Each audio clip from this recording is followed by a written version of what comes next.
All right. Well, so I don't really know if people are truly religious. I believe that people think that society's norms make you a good person if you say that you believe in, say, something like Jesus Christ, or that every day you pray towards Mecca. But I believe those are habits and rituals of society, not true belief. I don't believe that there really are people out there that may say, no, really, I mean, Christ is going to come down and we're going to have money because I put my hands together and I prayed as hard as I could and money's going to happen. I think people say that on TV like a televangelist for ratings. I think the people may say that they believe that to one another to hold up public face of who they are and meet the standard of the society they're in. If you're in the Bible Belt, you probably talk about, oh, praise God, and you pray, and you do all those things. But it's not because you believe that there's really this mystical entity that's going to come and take care of your enemies and prop you up when you need it and will take the cancer away if you get it. I don't believe that people really, truly believe that in their hearts. Well, another thing, too, I'm from Indiana, so I came from that, and was, my grandparents took me to church, the first parts of my life. And, I had the Ten Commandments memorized at one point. And do you still remember the got Ten baptized, and some of them. And, only the good ones. Right. And my grandfather was actually an organ player in the church that we went to. And what I came to realize as I got older is that, and it took me until about 20 years old to really get out of that. And of course, I tried LSD for the first time when I was actually 17. I was in Fort Wayne, and as crazy as this sounds, a guy, I had heard of it, I didn't know what it was. A guy drove up in a van, kid you not, drove up in a white van, said get in, and gave me a hit of orange sunshine acid, I think is what it was. It was a real deal, though. So let me ask you this. Right. At the time when you took that hit, would you say that previous to that moment were you religious? I was always deep. I believed that there was probably some truth to it. Yeah, I was kind of locked in the doctrine of some of that because I was living. For example, did you go to church? Did you pray? I didn't go to church all the time at that point. Like I was more, was listening to Pink Floyd, Momentary Lapse of Reason. I was. You can listen to those and still go to church. Yeah, but all of these things were influencing me. But it was interesting because it was almost like destiny was pushing me towards liberation from all of those. So wait a second. Yes, you could personify the things that you just described as some sort of fate, destiny, some choice, maybe even some sort of entity. Choice. That's religious as well. That's believing in something that other people might define as God. Perhaps it is. And so that's, I don't know if you could say that, though. I would say that it wasn't that these things were calling to you and Pink Floyd didn't influence you away from religion. No, it wasn't that. I just was being influenced by other forces in the universe, I guess is my point at that point. Or it could be that you yourself were connecting dots. Right. And you yourself were experiencing the universe different, and it wasn't an external force. Well, yeah. And so my thought is that everybody undergoes a moment in their life when certain conceptions they had no longer apply, and they realize that they were some result of a misunderstanding in the true nature of the universe, such as the classical example of Santa Claus. To a really young kid, they're obsessed with Santa Claus. Santa Claus is this epic moment for them. They lose their mind for it because I don't know if I ever lost my mind for Santa Claus. Everybody does. This is the moment. It was a cool theory, and but there was a point when you believed it. Well, there was a point when I also realized that we are all Santa Clauses, just like I thought, after the psychedelic experience. Not even that it, the next day I was like, oh, automatically this. It was more like an opening up of energy and... So wait, let me say this. You say it back to you. You said that we are all Santa Claus. We can be. So does that imply, by some sort of associative property, that we are all gods? Yeah, exactly. That's where it went eventually. So I mean, I think that, until you're put into a situation where you have to shed your former beliefs, you will not do that. So as time went on, of course, so I had this psychedelic experience after I graduated the entire next summer, and that was the summer of 1990. We did a ton of acid in my new apartment. My sister lived with me, Desiree, Patty lived with me. It was absolutely phenomenal. I mean, because it was a time before technology totally had people indoors all the time. Would you say that they were religious? Patty was also religious. She had actually grown up in a place. And do you know her nowadays?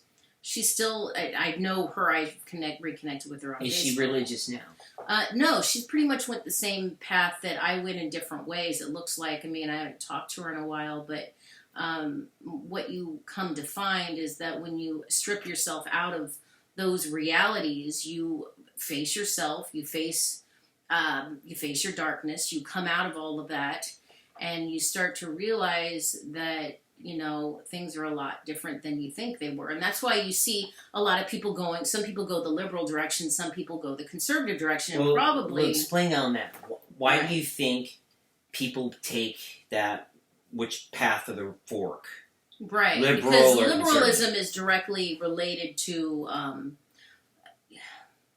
being open-minded, and conservatism is related to kind of a control method, or I have to, and like you're saying with religion, how some people say, I have to think that I believe in Jesus because of this, and there are a lot of good people out there that believe in religion, but if you really believed in that stuff, you wouldn't have to adhere so much to the religion aspect of it. You could see the beauty in all religions and get past all of those things. But wait, you're not saying that conservatives are the religious group and liberals are not, are you? There are a lot of liberals that are probably into religion too, and maybe there's some conservatives that aren't into any religion. But I think this morning there was this thing where Barack Obama was quoting directly from the Bible. Yeah, because you can quote from the Bible and still find enlightenment in those things, but I think probably Barack Obama is open-minded because he probably has done psychedelics and he has smoked bud and all of that stuff, so that stuff kind of gets you away from those control mechanisms, and he probably, as a parent, has to... he has to adhere to certain guidelines. It has touched his life, and that's where we all come from. So let me ask you a question here. Yeah. Quite a few times in this last few minutes, you referenced dropping acid, smoking pot, the psychedelic experience, which is there are many ways into that. All right, do you think that these types of experiences are required to have an open mind? No, because I was already somewhat open-minded, but there would never have been... It's like, some people say, I'll never take an escalator. I'd rather walk up the stairs. Why not walk up the escalator? Why not run up the escalator? Why not get there the quickest way you can and keep getting there over and over again? And that's what you find with kind of like the psychedelic experience. You find a way to kind of get past all that stuff, and you do it quicker. And some people say that's cheating, and I think that's ridiculous too. But since you're using this kind of an escalator kind of paradigm, right? Right. An escalator is a unique surface because it's not just a set of stairs; it's also an assistive set of stairs. Right. Right. So psychedelics are an assistive. They allow you to get from here to there, and they help you to get from there to there. They're not only an assistive thing, they may be a gate that you cannot get there until you cross that threshold. And that's the part I'm asking. That part, is there a wall here that prevents you from going up that incline that can only be removed by psychedelics?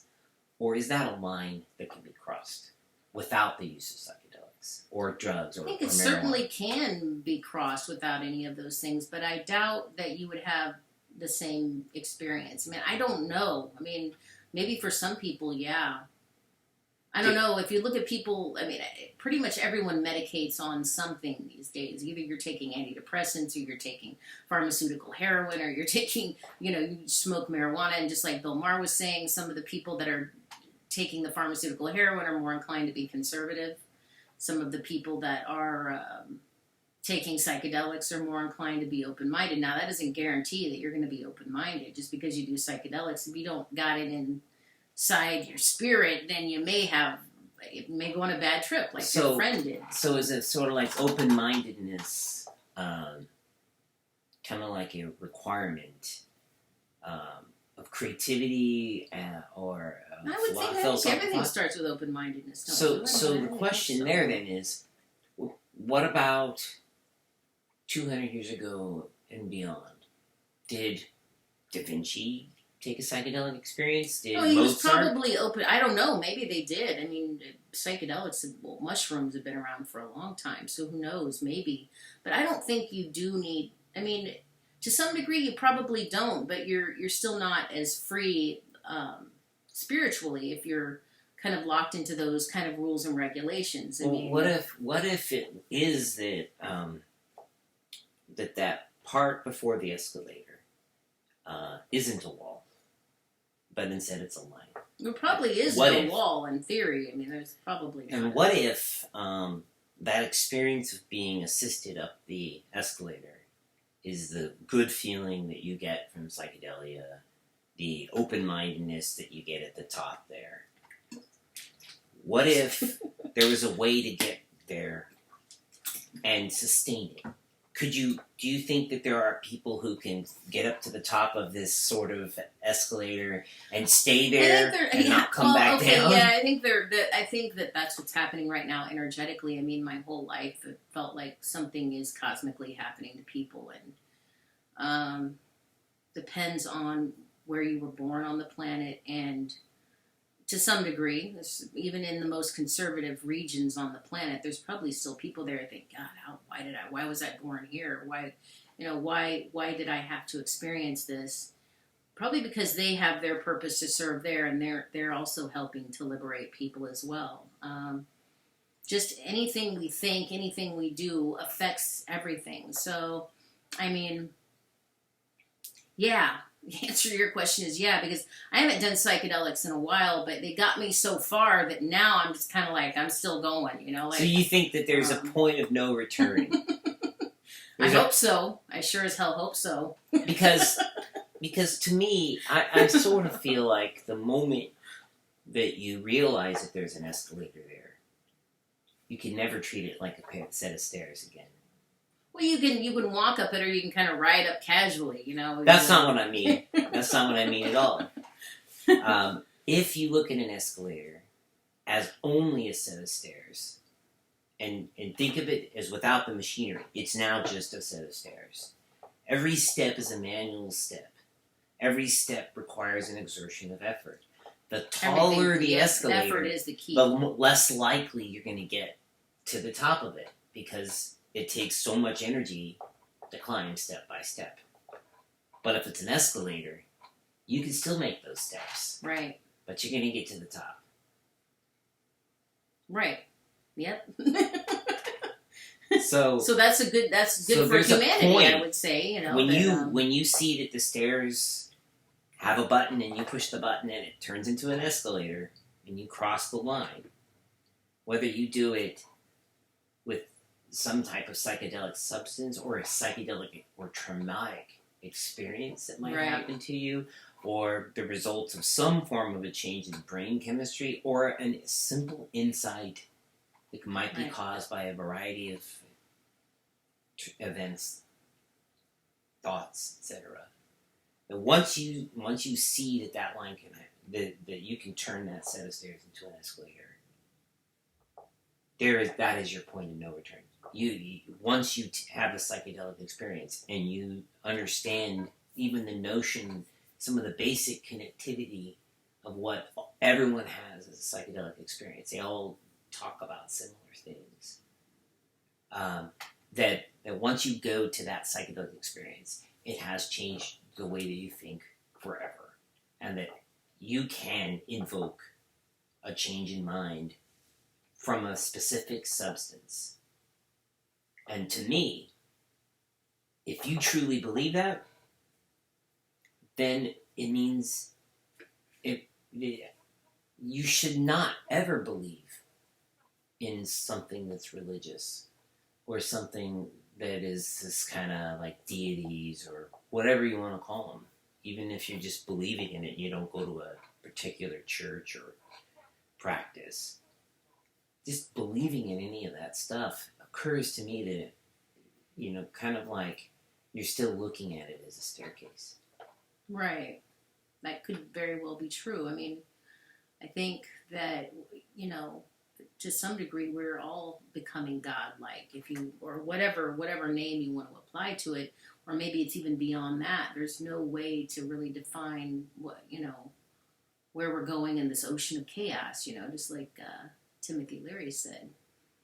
The frightening and terrorizing fact is that, that maybe people think if they give up religion, they won't have, giving up some of your beliefs, and you don't even have to do that either. You can adhere to a lot of those beliefs, I guess, and still kind of go on your own sacred path and not, and become more open-minded. So I think that is the key to a lot of the degree. But yeah, I mean, just an interesting conversation, to think about. So, the only thing I could add to any of this is that I must have been in my teens, maybe even a little early on in the teens, when I stopped being religious.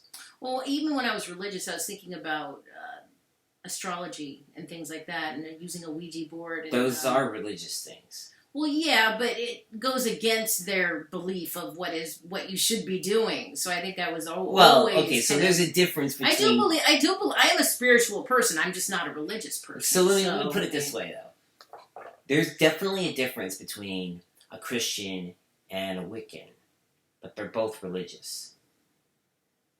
Yeah, there is, but some religions have a lot more control related to them than other ones. I mean, you can't. Yeah, there's still some issues going on there, but I mean, with Wicca, I think, it's a lot different than Christianity. I mean, because there's some religions that lock you into control. Wicca isn't as much like that. It's more about it's more like being rebellious and doing your own thing. You're still believing in. Yeah, you deities have right. And yeah, you're still believing in, this kind of improvable influence that you might be having in the universe. And to me, that is essentially equivalency. But not everything is equal, though. I mean, you can try to equivalate. It's not even a word. You try to equivalate it.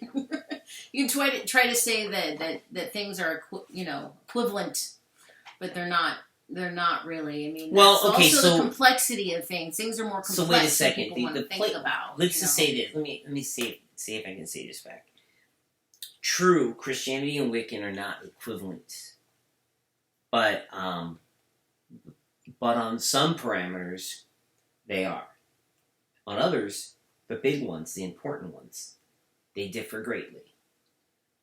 Okay, so Christianity, it is a moral system. It is an evocation of order. Right.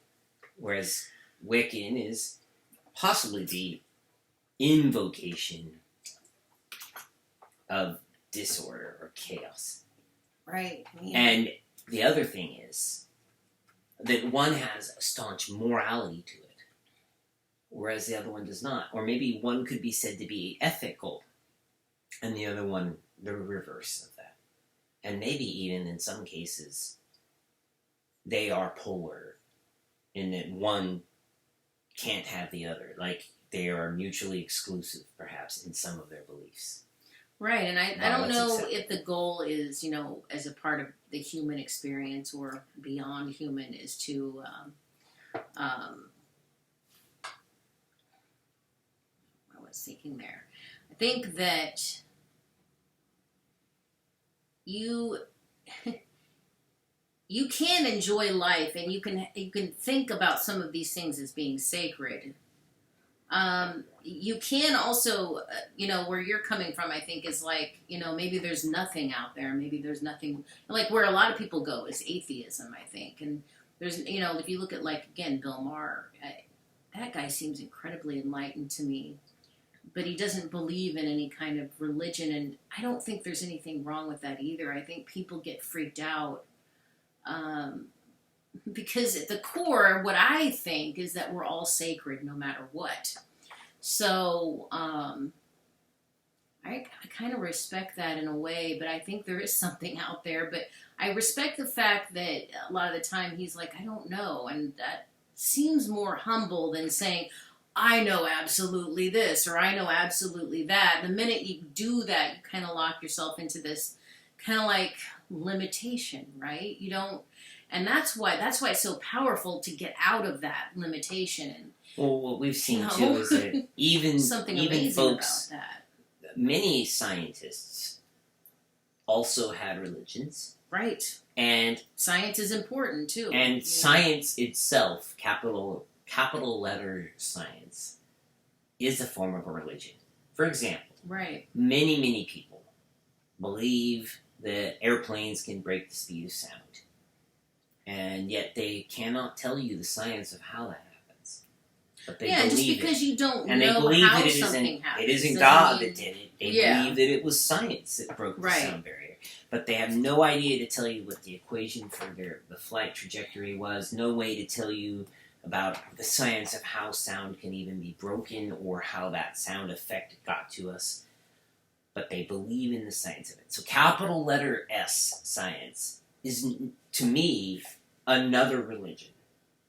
But the language of science, scientific method, and true scientific logical thought is the absence of religion. Right. I mean, there's too many strange things out there. I mean, it's the fact that I've actually seen UFOs. But UFOs and don't glimpse of imply that. religion either. No, it doesn't. But, I mean, there's too many strange things that I've seen not to think that there's something out there. But more importantly, something inside us that is immutable and that, and even if not, even if you go to the place where it's like, oh, this is it, this is all you ever experience, then you may as well make that as sacred as you can anyway. There's no reason to think that just because some of these people out there are atheists, that it threatens other people's kind of their perception on reality, because But they're really... but it does to some degree. In the end of the day, though, between two people, they have to, in order to have conversation, in order to have commerce, in order to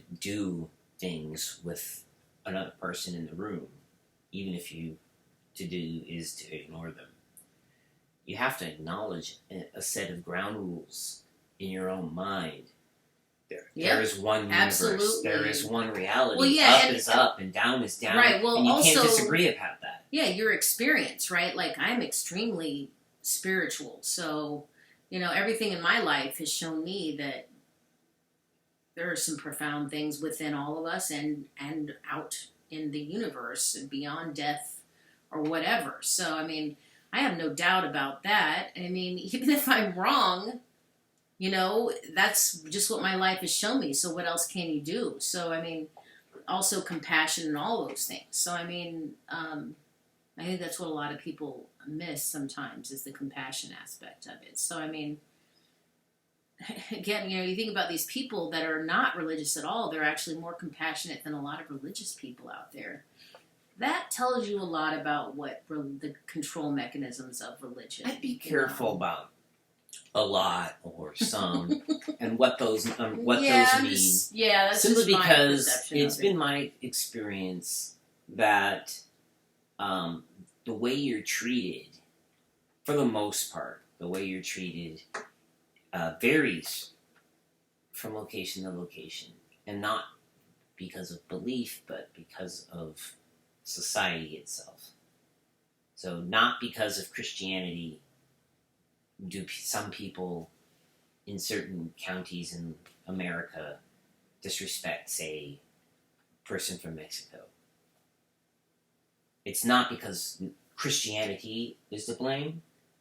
If someone is a terrorist and they happen to shout jihad, jihad before they fly the airplane into the building, that is not the fault of Muslims or Islam. It's the fault of locale. And everything is an individual choice, like we all have to make our choices, and that creates our destiny and affects other people's destiny. So, I mean, I think that the religion is an issue, though. Their religion doesn't make them do what they do. They make a choice to do it on their own. You can and say they decide that. To do it. Well, look back, 300 or 400 years ago when people were being burned at the stake by Catholics. You have to admit that there was a reason, like those people, beyond what the excuse they were using to do it for, it was still based in this control mechanism of religion. So once you get past that, and have a sacred experience, get out of the control mechanism, you're empowered. And I think that there's something out in the universe that I think if people want to believe in some kind of God, that God would probably be about liberating people, not about keeping them in a set of like, oh, you have to do this to go to heaven, or you have to do this to do, or you only, in the whole Islam thing, like, oh, you don't get to have sex until after you're dead. That's a good way to get people to kill themselves. I mean, like if you start talking about that, actually, I don't know if that's the truth or whatever with that belief. Well, but so let me see if I can kind of pin this particular thing into a solid thing.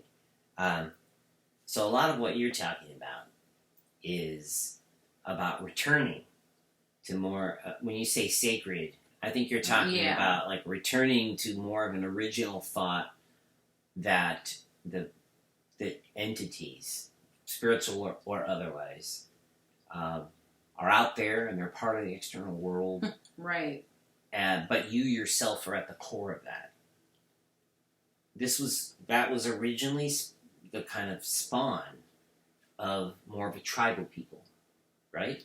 Probably, okay. Yeah. I mean, maybe. But versus where we are in some majority, where we are living in cities, we are socially together, networked together, we have civilization, and so those types of belief structures that have to be in existence are beliefs that keep people from hurting each other in close proximity. Yeah, and that's to one probably another. why religion exists to some degree. Thou shalt not kill, thou shalt not. Those are society rules more than best friend's wife. Right. Those are more about like how to keep people from destroying your city. I think religion does serve a purpose there. But in fact, I mean, in the case of Judeo-Christianity, a lot of the commandments, those were society's first rules, or a new government or a new nation's rules, and then later books of Leviticus came in that had all these other things about what you could and couldn't do, and the foundations of the Jewish society, Hebrew society, was all about Judaism was the source of the government underneath the monarchy. Like the judges of society, the senators, the governors of the society, they didn't have senators. But that type of thing for their society were rabbis. They had their religion, which made the laws of their society. And now we have a different set. Now we have taken that concept of you have to have 10 commandments, and it becomes however many amendments. And you have to have a Bible, and it becomes a constitution. And all of these things kind of are a natural progression. So the question is, if you're saying that we need to come back to a point of sacredness, how do we do sacredness where the self has a relationship with the universe, and put that in the multitudes that had previously, almost as an instinct, created a religion around rules to keep them together? How do you install the notion of what you can be as a sacred primitive in that society? How do you do that? Well, I think you starts with truly caring for yourself and other people. You have to look at yourself as a empathy, sacred, compassion. Yeah, that's really, I mean, that's the only way. I don't know if there's any other way to get there. I mean, I think that the more that, well, you know, after I took psychedelics and I actually went to a lot of dead shows, I saw people, oh, wow, these people are vegetarian. Maybe I should check that out. So I did go vegetarian for a long time. I was a vegetarian for about 10 years. And, you know, it's interesting, but it did change my perception about animals and grew to become more compassionate. I used to watch my life kind of evolve from this cruel kind of ape when I was younger. I wasn't that bad, but I was bad sometimes. Into this kind of like cosmic being, and I think that that's a good sign. I think it means that even with religion, things continue to evolve. I mean, you look at the Christianity back in the 80s to now. Some people are a lot more evolved than they used to be. A lot of people aren't. And I still see people in Indiana still stuck in that mindset. Maybe they never did psychedelics. And like I say, maybe you don't have to, but... So wait a minute. Here's another break point for you. Mm-hmm. So, you were defining this point. Could have been if there was a gate or a wall or a line. Right. Right? Never mind what that thing is, but there is a break point right there. And after the white van, after the acid, things... I still wonder who that guy was. Things were changed after that. Right. But there was another moment here, but somewhere between birth and that moment, when you became not the cruel ape that you were. Right. What was that? What was that for you? What was the moment where it's a progressive thing, and But there's a moment, no matter what. But when you're watching movies where shapeshifters are happening in front of your eyes, there's a moment where the threshold crosses, and it's more beast than man. So, or vice versa. Seeing the beauty in myself is kind of what. It's interesting because, like, when I did psychedelics quite a few times, I would look in the mirror and I would think, wow, I am really beautiful. And I would start to see the beauty in other people, too. Like, wow, that person is amazing looking. So for whatever reason, it had that effect on me. Maybe some people, it has a different effect. I think that is kind of what led to my compassion and becoming, more like that. When would you say, maybe, I can acknowledge it at a very young age, children might be considered cruel in their innocence. Yeah. They don't necessarily know. What was the moment where cruelty, you became empathic to cruelty? When was that? Was that like... It was later. Like teens? So, no. Does it happen to people before to some degree. Teenagers? As I started to think more, become more intellectualized and things like that, that is when, if you don't think, you can't get out of that. I mean, I think you would agree too. Like, if you don't intellectualize yourself, if you don't want to learn, then you can't get out of that. If you're fed this information and you believe that information and you're just like, I'm not going to believe anything else, you kind of trap yourself in maybe behind that wall that you're talking about or inside of whatever. What is the impetus that causes you to start to seek different answers than what you've been told? Thinking about the past, thinking about, wow, that was wrong. What I did was wrong. Or how that person treated that other person was wrong. So judgment or remorse? Yeah, and that's why I say judgment's so important. There was some Facebook friend I was like, well, the universe doesn't judge. Why should we? I mean, what a travesty to humanity. It's good they asked that because, like, I actually hadn't thought about it, but there's, like, a lot of kind of New Ageist people out there, like, no one should judge. I mean, like, that's that's barking up the wrong tree, in my opinion. I think that you should absolutely judge, including yourself. You should own your actions, and you should think, wow, I could have been better. I could have done that better. I could have treated that person better. the desire in itself to do that is amazingly important, I think, in people's like evolution. Yeah, I think that's really important. I mean, I think, forgiveness, but not allowing yourself to slip back into like whatever the thing was that was hurting you too. So that's the moment. You know, So when you feel a feeling that right? something was wrong, someone or something was wrong, and you sincerely wish that it could have been the outcome of that moment could have been different. That's the moment when you realize that there's a possibility that something that you've done in the past might have been wrong, and that's the learned moment where you start to become empathic. That's the learned moment. It's kind of like that what was the cartoon when I kind of feel bad about killing that guy. I can't remember what was. You remember what I'm talking about? No. When he does ecstasy and he's like, oh, you started on a path and then a cartoon. Oh, yes. Okay, Venture Brothers. Right. Yes. It's a good first step. Hunter S. Thompson gives Brock Sampson ayahuasca or whatever. Oh, yeah. I think it was ayahuasca because he takes ayahuasca and then he's sitting there. And he says, "I kind of think that I feel bad about killing that guy." And he never thought about that before. Yeah. He did it, and he's like, "Yeah, this is great," And then and of course he looks over and he sees the old man say, "Holy rainbows of energy are coming," and he throws up because they've just started to take the psychedelic. So there's something about all of those things as they are primitive moments. They have been around for a long time. Oh, yeah. LSD is a modern incarnation, but the psychedelic experience has been around for a real long time.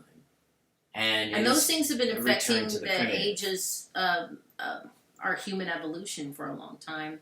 Not as like, we were going to grow an extra arm, but our mental evolution. It's kind of interesting to me because, I kind of feel like there's absolutely a movement around the modern primitive, which is the return to the sacred, the return to understanding your part of the universe through psychedelics, matriarchy, through changing your moral values, to thinking about the world in a different way. So there's modern primitive, psychedelics. Yeah. What that does for you. It's part of a matriarchy, Gaia. Then there's this kind of civilization middle ground area where religion kind of steps in to keep everybody from ripping each other's hearts out of their chests. And then there's another capstone, maybe the colder, harsher scientific mindset that is thinking that there is none of these religious or either of these beliefs are really what's going on, that there's maybe no God, maybe no magic, maybe no Gaia, maybe psychedelics is just brain chemistry. They can pinpoint these things in an MRI. Aliens, science, out over here. And that kind of forms kind of maybe a spectrum, if you will. If the mindset of the primitive was kind of the notion of the self, and the mindset of the modern is that there's an external force that keeps everybody and will punish them if they're bad to each other and will keep everybody together, or your reward will be in heaven. And then there's this futurist. Where, if this was the one and this one's the many, what is the futurist's POV? It's back to you probably you as a single unit being one, but many ones, maybe. That's where I say that I think one time I was at a fish show, and again I was tripping and I saw they had this picture of the sun kind of painted on a building, and I was thinking, wow, a lot of what you are kind of has to be burned away to become what you will be. So I mean that's why in the future we probably will lose some parts of what we were, but we'll gain a lot more. So like you always have to kind of give up a tiny part of something to gain something much greater. And that's kind of also what was shown to me a lot of times. I mean, we can go into a lot of that. We can go in, but yeah, it'd probably take too long. But I think what we will become our own sentient beings, and I think we're already kind of there. It's just about, So well, I can agree that there are people who are there. I don't believe that is the majority. I believe the majority of people are not completely self-aware. I believe the majority of the people on the planet are religious still. I think the problem that people have is they don't trust themselves, and that's why you have so much of this, like, I don't know if I should trust the media, I don't know. I mean, like, you should know if you can trust some things. You should kind of have the intuition to think, oh, wow, that looks legit to me, or that doesn't seem legit at all, and I think people should trust themselves more as far as what information is coming into their sphere of consciousness or whatever. Maybe some people have a clear eyeglass into these things, but I mean, I think there is a lot of people out there that do know. There's a lot of like really messed up people in the world, but there's amazingly a lot more people that are good, that are just good people. See, so, I think that there are definitely a lot of good people. But because they're good doesn't necessarily mean that they're aware. No, I know. And that's there's true. nothing that's that will cause them or propel them into that transition. Right. They'll die that way.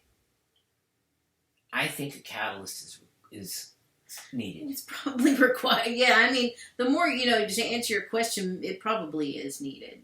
It probably is.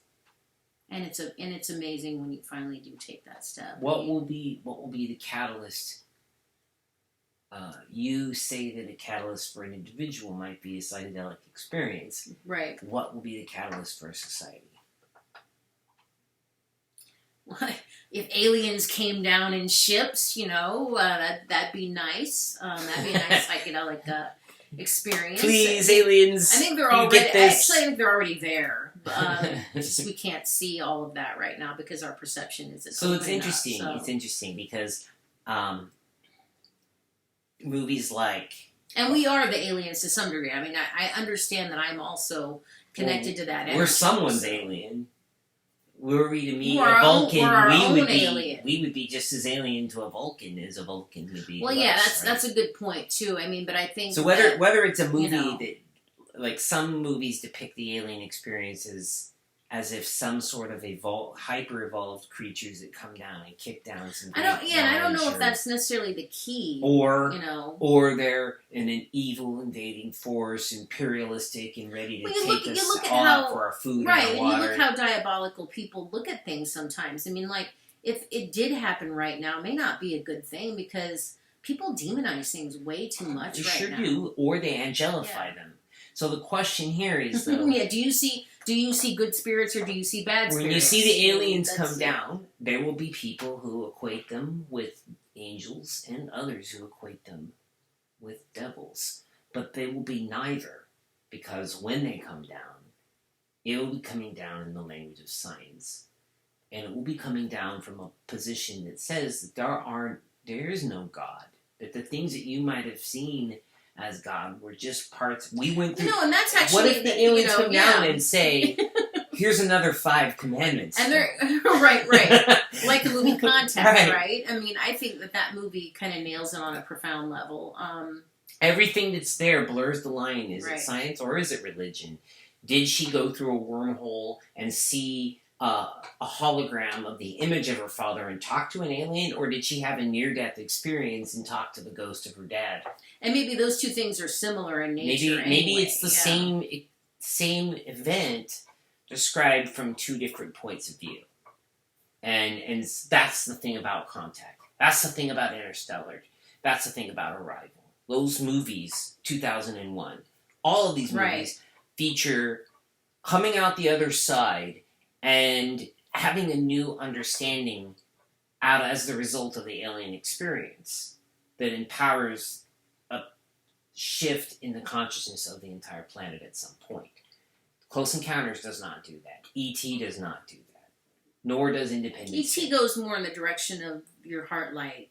Yeah, but when E.T. leaves, there was no knowledge, and we didn't learn anything from E.T. Exactly. He just only came that down. He wanted to get the hell off They planet learned. Earth. They came down and learned from us and bailed. Close Encounters, they came down Yeah. and said, "We're here," and then left. You never see it where they kind of just hang out with you after that point, you know, like it's like They do later. in Star Trek, right? Yeah. So when I think about it, though, I mean, what I liked about 2001 was that this person was shown this vision, and he saw the world simultaneous timeline. He was a baby, he was an old man, he was all of these things. And at the end of the movie, he's become this star baby, and he's floating towards Earth. And the way I took that ending, never mind the sequel, and the 2010 sequel, but Right. what I took that to mean was that, okay, an experience happened, and it was coming back to Earth, and we were going to all be part of it. I still think that Jupiter is going to turn into another sun someday. I hope it does. I really hope it does. That's one of the things that I don't know if NGT or Carl or Hideo or any of these guys would tell you that would really happen, or that would be possible. Just a vision I kind of had. Well, it could be. We'd have some sort of blue dwarf It'd be awesome. floating out there. We also have two suns out there. It wouldn't be as bright as the second sun. It would be a very bright star. But it would never be dark on Earth anymore, kind of like they Now, I showed don't know in if the that's movie. true. I don't know if that's true, to tell you the truth. I think that it would have to be much larger to be like I don't know. Yeah, maybe. There will still be nights if that were to ever happen. Imagine how bright the moon is. Imagine if that star appeared in our night sky as bright as the moon. It still wouldn't make it daylight. That's true. On Yeah, at night. it does cast. Well, I mean, but the moon isn't a light source. No, but it's reflection of light. much closer in terms of proximity. Much Right. closer in terms of proximity. And Yeah. it's directly reflecting sunlight. Whereas this would be not from a sun.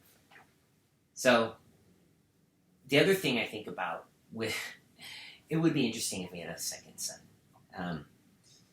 That could be the thing. A catalyst? That could be the catalyst. Though. Well, That could be I don't the know. catalyst. I don't know if that would be a catalyst. If all of a sudden Jupiter exploding became a sun, that doesn't necessarily invalidate the belief in Jesus Christ. No, but I mean, I think that I don't know if that's necessary. I mean, I still think it would have a cosmic effect on people, and I think that you can believe in things like Jesus Christ if you want to, and still kind of be. I mean, I think there could have been someone back in those days that was evolved that probably was more like an alien. That maybe all these prophets that people talk about, maybe there was a person that was more evolved. Maybe we're like those people. So yeah, there's a. The problem is that people look too far back in the past. They're not looking right now at themselves or the current prophets. Right. That's the issue. We happen to live among many There are like the antichrists. thousands of them. Yeah. So right? the whole concept was that the John Hinckley Jr. one of those things he had written was that we are all antichrist, because antichrist means to be Christ-like but to not be Christ, to have the powers of a God born onto earth but not to be that God. And that would mean that we're all that way. That we all Right. have the ability to be that way, which means that somewhere deep in us, if that's true, somewhere deep in us is the ability to heal people, to summon fish, to summon wine, and to resurrect. And I can't believe that. I don't believe that those are possible things. I do believe that We do have the ability to make wine, though. yes, but not out of water. And we don't have the ability to self-resurrect after 3 days, except maybe in Warcraft. Well, that's why I Right. think that's interesting about the psychedelic experience is that you kind of do go through a death trip and you kind of do resurrect as a new person. So there is a possibility is, that some of the yeah. experiences that are part of the legend of Jesus might be explained in a different language as a psychedelic experience. And there's other people who might describe it as an abduction, alien abduction, a lot of different things that could be described. Yeah. Or even that some stories appropriate the whole entire nature of the story of Christ and say, no, that wasn't a human, that was an alien. They were here, we crucified him, and then the aliens said, oh, maybe we'll try back in a couple thousand years. The thing I think is weird about the whole thing about the Christianity thing is that it's almost like they celebrate the crucifixion of Christ more than the ascension of Christ. You know. Well, what's if you to go to that? You just keep reenacting it over. I keep crucifying people over and over because again. The role of that religion isn't about the journey of the self. It's about the cohesion of society, and what this is the case of Jesus is not only the story of Jesus, but it's a threat and a warning to anyone who wants to rise up against the government. You will be nailed to a cross, and unless you're the Son of God, you don't come back. You will go to hell. That is one of the reasons why that story became popular in society, was because that was a way to tell the masses that the Christian armies were occupying. Yeah, I think that's true. You straighten up or fly right. And that's why they used crucifixions for years afterwards. Right, and was as a punishment. Yeah, he wasn't the only one. They would nail people to a cross. They were doing it 400 years ago to people that they called witches. They still would crucifying tie them to people. a stake and burn them to death. God, that's just... Ugh. I believe that the majority of people who were tied to a stake and burned to death or hung were not Wiccan or were not witches at all. But they were just simply women that a male-dominated society needed to sacrifice in order to satisfy its own sick desires. No, it was pretty evil. Oh, that was an evil time. This was not because there was an outbreak of some Wiccan or evil religion or women doing weird magic from the old world. Even if they were, I mean, it was they none of deserve that. that. Jeez. I think in fact, they should have been praised for it. Right. So, I mean, I don't think that's what any of that was about. I think all of that was about putting scarlet letters on women. Demonization again. Demonizing them. Demonization seems as to be a way problem to cultivate people have in consent within the rest of the society. Yeah. And that's why people say that what President Trump is doing is a form of a witch hunt. Because he's essentially demonizing a section of the society in order to normalize the rest of the behavior of I know, the society. fact that people are contributing to that and buying into it is, it's a good lesson for them too, and it's too bad because we could have went a different direction and now we have to go through all of this. And it's weird how strongly he's hiding behind the edicts of religion. He's been trying to invoke... And the guy's clearly acting he's not like religious at all. He's clearly not religious at all. But they're throwing it out there, and what they're... They don't even care. See, that's the they don't weird care, thing. They don't seem but to what care. they're saying is, Yeah. hey, Islam, here comes the Christian army again. And it's like Instead another of working crusade together, again. like you're saying, like Star Trek, like a cohesive society working together, which we could have had with the woman. People decided to go for the man. Not that all men are like that. There's a lot of awesome men out there. So I mean, it's not about a woman being more powerful than a man. It's about equality and cohesiveness and compassion. And yeah, I mean, there's issues that need to be addressed, but you don't build a wall and you don't I mean, think about that whole notion of that crazy, for just a second. So crazy. Building a wall. Very male, dominator, patriarch, fatherly thing to want to do in response to thinking about a problem. Or it's hear me out. it's someone's egotistic desire. To build. It's to take natural resources and convert them into artificial resources in order to build erectile monuments. Well, as we're saying, he had put his name on all the buildings he built, too. Now he wants to build a wall. He wants to leave a permanent remnant of himself behind. But it's not just the remnant. It's the fact that these things come from a conforming natural state into something artificial. Taking sand and turning it into the clay that makes a brick. Taking ore that exists in the earth and turning it into a molten form that then becomes a steel girder. It's converting glass into sand. Right. It's taking these things and that live in a organic state and making it inorganic as a response to the catalyst of fear here. And the catalyst of fear, the thing that we're dealing with as a society right this second, isn't Syrian refugees. It isn't Chinese nationals, Russian hackers. It's the fact that we now know that the planet has about 1,000 years left if we keep going the way we're going. And some people find that so devastating that they fall back to religion. Some people find it so alarming that they fall back to the Gaian consciousness. Well, instead of allowing themselves to become empowered, they disempower themselves through their fear instead of becoming more empowered and choosing, what I do, that may affect the planet. Gosh, I should do a better thing. And there's a whole bunch of people that agree with us. You realize that, more than the people that are all trapped in their own fear, or that by a salesman's pitch of something that... Well, just think what will happen in the near future when we start to see our first environmental refugees. We've seen the pictures before online where... it may happen soon. We may be You've some seen the of them. pictures online where they've shown the water line swallowing up areas of the earth.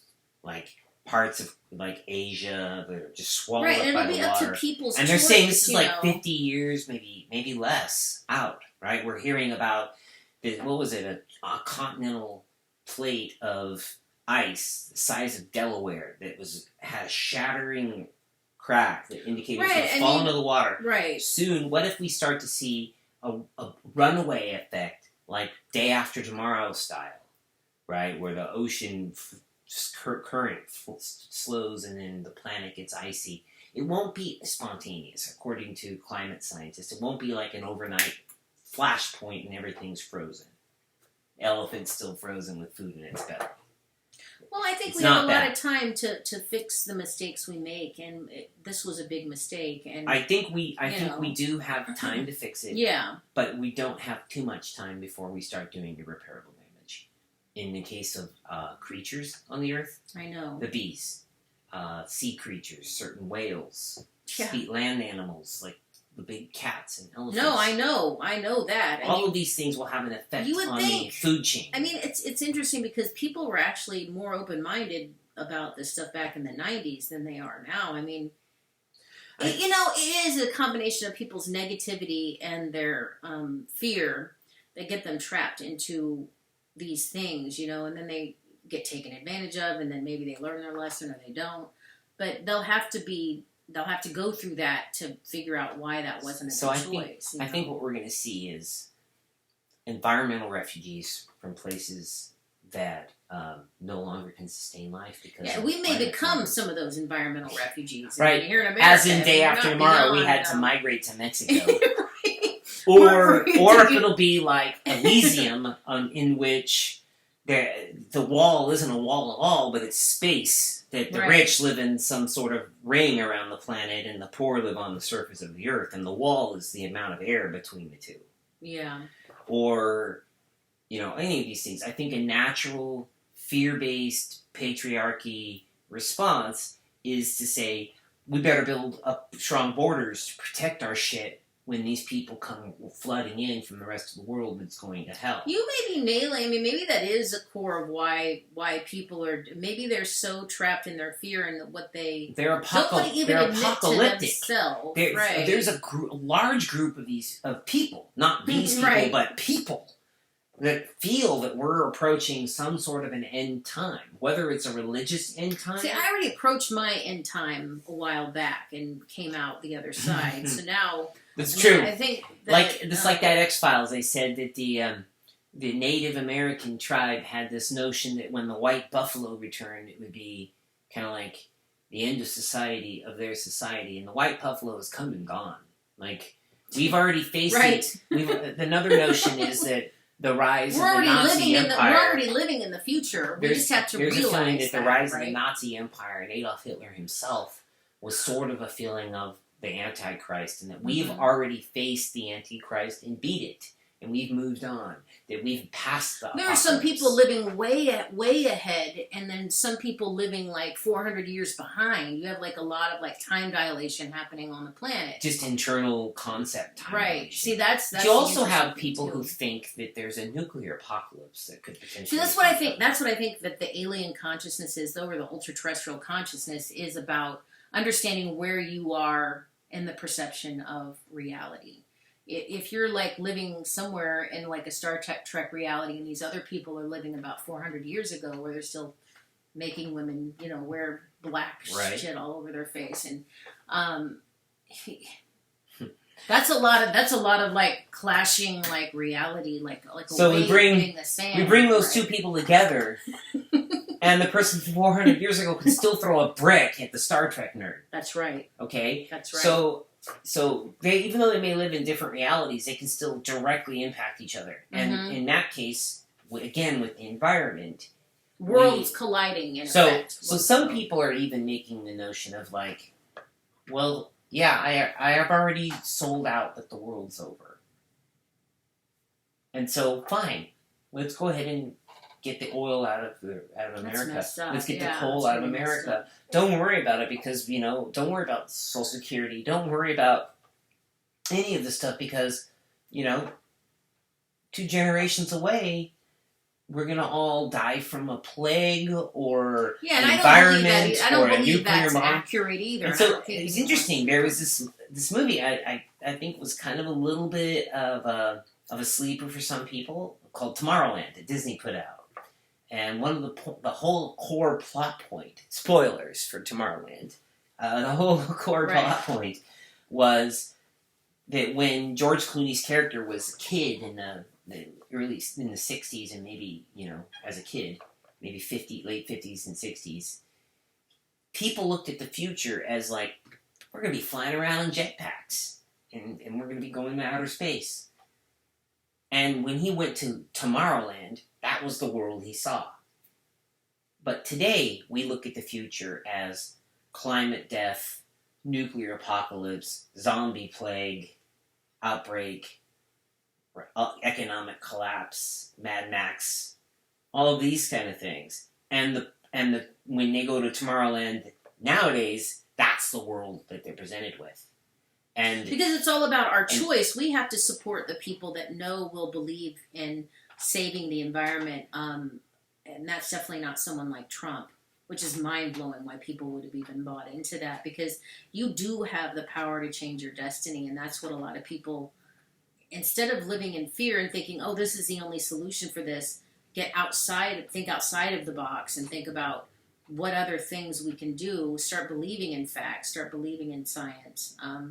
And that's how you get to an ultra-terrestrial society, inevitably. If you want to get there, you have to make the proper choices, and you have so to. that brings me to another thought. Yeah. So we talk often about some sort of catalyst, some sort of maybe aliens come or ultra-terrestrials, as you put it. They still essentially come from on high. They come from some form of the sky down onto the surface. Or they affect us, and we affect the surface. I mean, that's. So again, They affect us, and we become that, And so, in my mind, there's very little difference between an alien and an angel. Whether that angel in the past was Right. really an alien then, or whether the It's probably the aliens same in the thing, future right? are really the angels, but we're observing them now. Well, it's and they interesting appear because, in like, the- a lot of Christians I talk to are like, "Oh, those are demons." All they see is demons. They don't Maybe see anything demons, good. angels, They don't see and anything aliens are all the same entity, and it's really based on how you approach it. good. Right? Do yeah. you feel I like you mean, need to be punished? It's a demon. Do you feel like you need redemption? It's an angel. Well, Do you throughout feel like right. you need an anal probe? It's an alien. maybe that's how. throughout their whole life, or throughout these, some of the friends I have whole life is like, yeah, maybe they do feel like they should be punished. Maybe that's why they're religious or something. Or it's like the Catholics used to whip themselves like 100 times. I will pay Self-flagellation. my penance or whatever. Yeah. Well, I mean, Again, that's a lack of compassion. And That's but not also, compassion. if it is true that the ultra terrestrial is either an alien, a demon, or an angel, right? Well, maybe we all have those aspects to us, and it's our But choice that if makes that's us the better. piece of that, You know? it does remind me also that the psychedelic experience is a way to see into that world. It occurs to me. However that psychedelic experience is achieved through self-flagellation, through intense meditation and fasting, from wandering in the desert until the heat does weird things to your brain chemistry, to taking a soma, or you can take the easy or path, having LSD, or life experience. Right. Like, imagine it must have been pretty psychedelic for the Native Americans that were here to see, like, people coming across on those ships.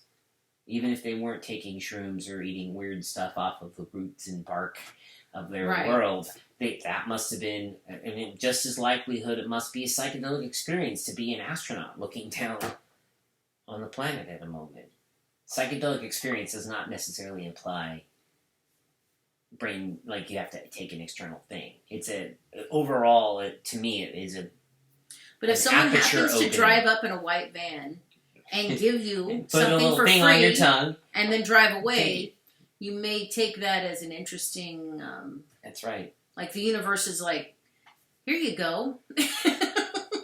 So, so it occurs to me that we need help from on high, whatever that is, whether it's the aliens, the better angels of our nature, or even like in Interstellar, it's future humans. It's not even aliens, right? They were future humans. The thing is, even with Trump there, is I think what people should remember too, if you're checking out this video, is that the better angels of our nature are still there, and that we always have time to change the road we're on.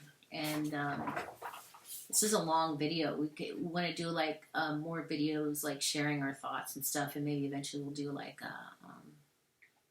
like a kind of like a group Google meetup or something where people can like converse about things.